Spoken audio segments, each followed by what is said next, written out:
د ملګرو ملتونو د خوړو او کرنې ادارې خبرداری ورکړی چې د روانې اونۍ په ترڅ کې د افغانستان په بېلابېلو سیمو کې د سېلابونو د راوتلو ګواښ شته. دغې ادارې زیاته کړې چې د هېواد په ختیځو ولایتونو کې وروستي سېلابونه خلک او کرنیز سکټور ته سخت زیان رسولی دی.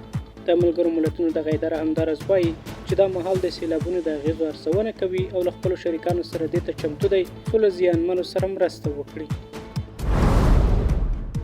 د افغانستان لپاره د خوړو د نړیوال پروګرام مرستیال وایي چې له افغانستان سره د بشري مرستو کڅوړې د ازبکستان د ترمز ښار له زیرمو راځي.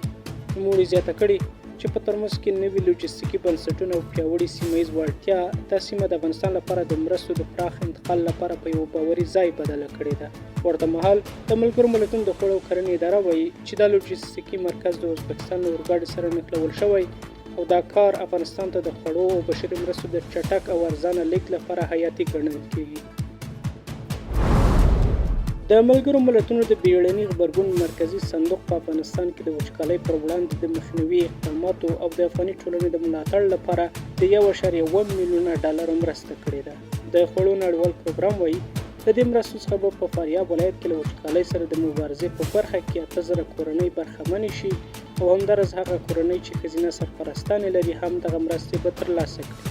ورته مهال د ملګرو ملتونو د بشري مرستو د همغږۍ دفتر مشر وایي بشردوستانه اقدامات په افغانستان او ټولې نړۍ کې له جدي بودیجوي ستونزو سره مخ دي او باید له هر ډالر څخه اعظمي ګټه واخیستل شي.